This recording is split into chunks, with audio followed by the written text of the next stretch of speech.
In primetime news this evening, more concerns about textbook shortage ahead of the start of the new school year. Training teachers for export, why one educator thinks it's a win-win for the country. And on the defensive, Ministry of Labor and Social Security addresses concerns raised by farm workers. Good evening, welcome to Primetime News, on air and online at onespotmedia.com. I'm Herman Green. And I'm Janella Precious. Also this evening, the top business stories of the day. Javon Keys is here with us.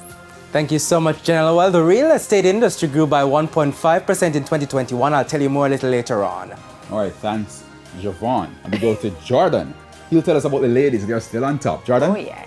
They are still on top. The top two women in the world over 100 meters this year were first and second at the Brussels Diamond League, but perhaps not in the order you'd have expected. I'll tell you more in Primetime Sports Friday.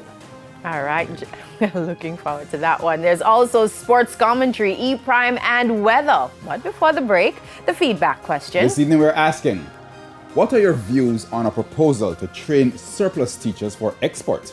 You can share comments online, facebook.com/Television Jamaica, and tweet us at TelevisionJam1. Please stay tuned. Primetime News returns right after this break.